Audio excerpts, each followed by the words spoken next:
Hey pals, Peeps here. Thanks for coming by. I want to do a quick video as I went to a card show about a week ago. It was sort of a larger one by our standards up here. It was at the hockey arena in downtown St. Paul, and PSA had a booth there. So I had a little, I guess you'd call it a hobby errand to take care of, or some hobby housekeeping, in that I had about 10 or 11, maybe it was, PSA slabs that I wanted to, or PSA holders that I wanted to get reholdered for one reason or another. Mostly it was the old school baggies that they put inside, which was making the cards look terrible.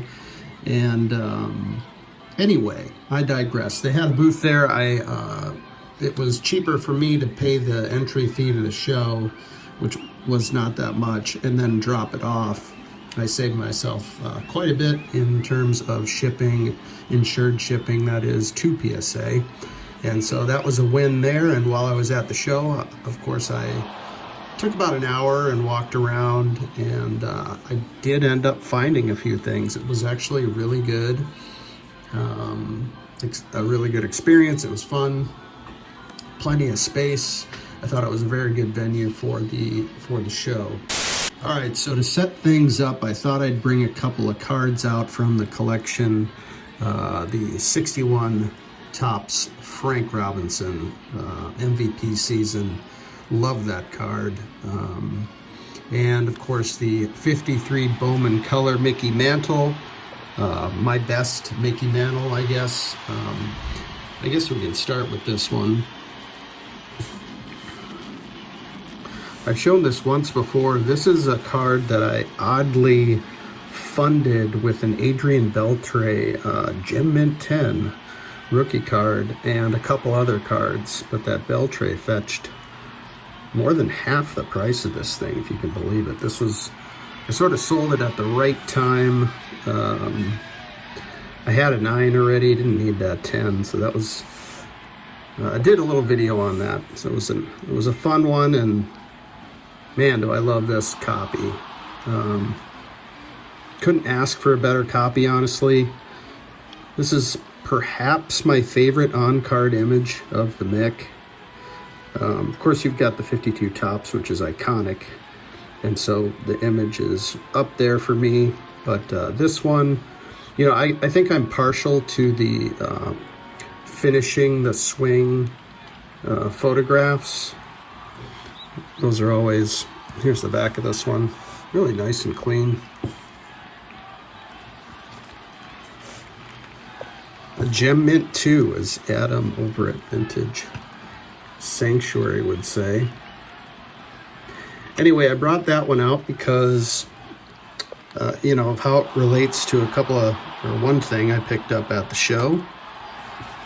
Same for the 61 Topps Frank Robinson MVP season, his National League MVP season, I should say. Of course, until last season, when Shohei matched it, Frank Robinson was the only player to win the MVP in both the National League and American League. That didn't get talked about too much last year when, you know, everybody was so focused on the 50-50, and the fact that it had been since 1970, I want to say. No, it was 66. I can't remember. Was it 66? I think it was 66. Since somebody had done that, being this gentleman here. Man, I'm really dragging this one on, aren't I? Anyway, I love this card. It's one of my favorite Franks. It just is a great photo, and I like the color on this copy. Here's the back of this one.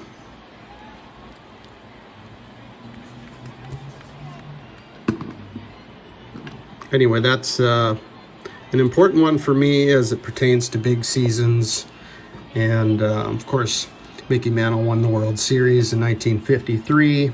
So I want to show some cheap pickups that I'm in love with that I found at this show.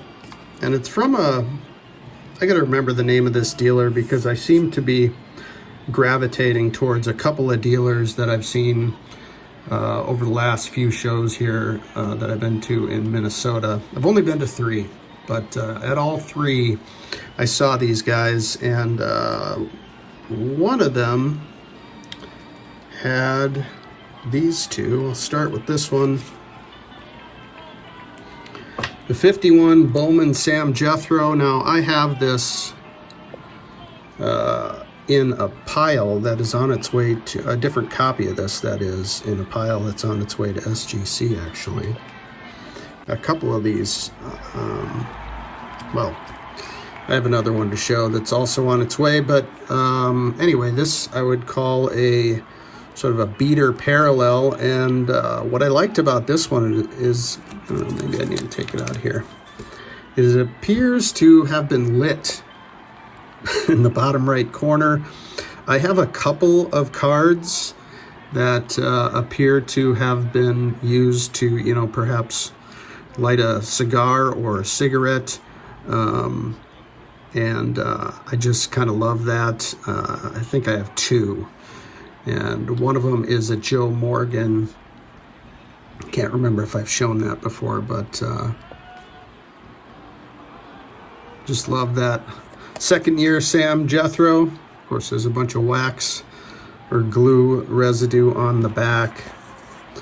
But this came to me for, I think, $3. So couldn't complain there. It's just a beauty in my opinion.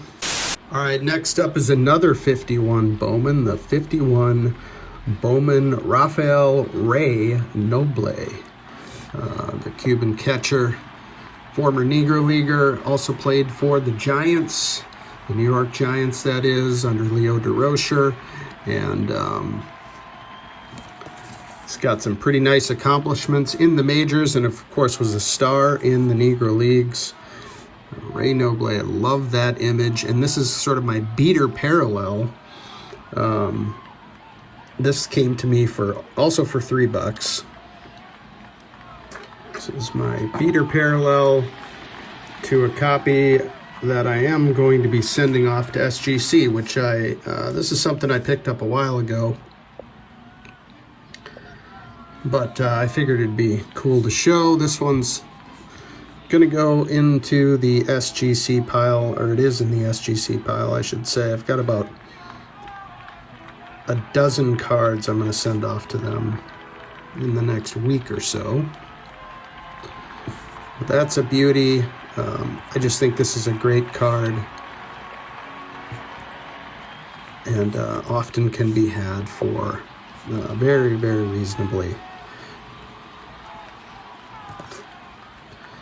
So we'll put the, actually we won't need to put that on the board because that wasn't from the show. A couple of super cheapies that I thought looked really good. The 57 Topps Jim Pendleton. There's some kind of crease in here, I don't know, but this was $2.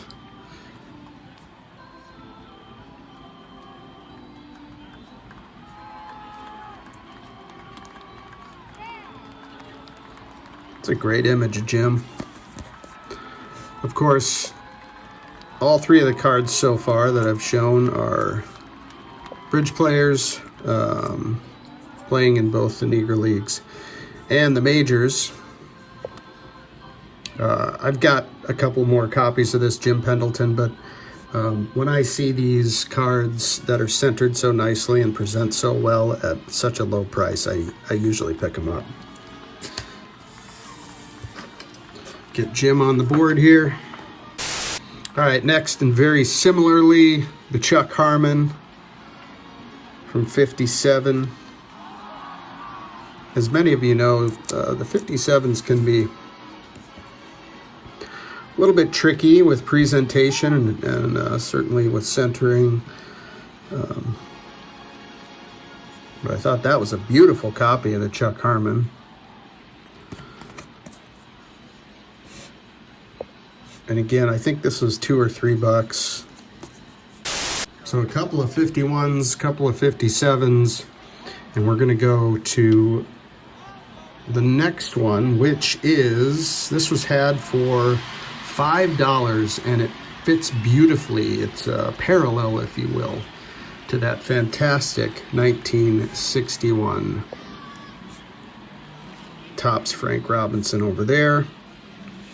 I guess you'd call this the beater parallel, the tape parallel. As you know, I've been into the tape residue cards recently. Put this in a one-touch. I think it looks fantastic.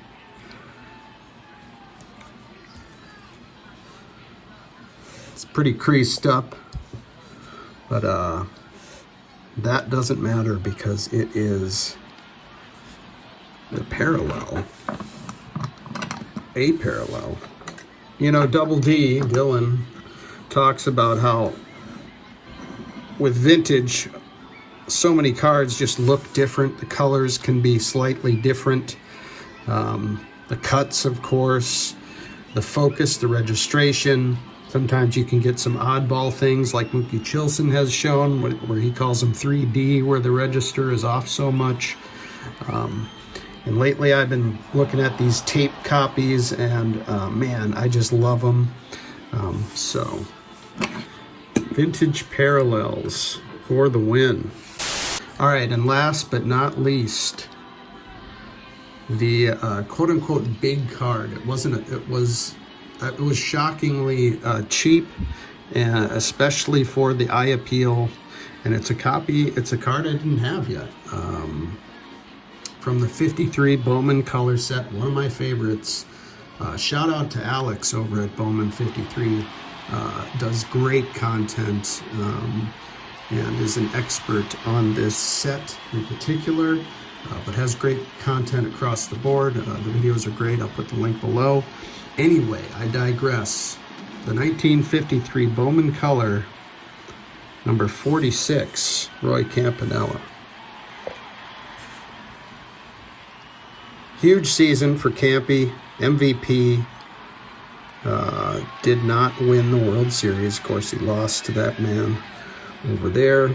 Let's bring this one out just because we'll feature the two 53 Bowman colors to close this out. This was had for a song. The dealer even was a little bit, I think, disappointed that I grabbed it. I don't think he was disappointed, but he was like, yeah, that's been, I think, he wasn't super excited to let this one go.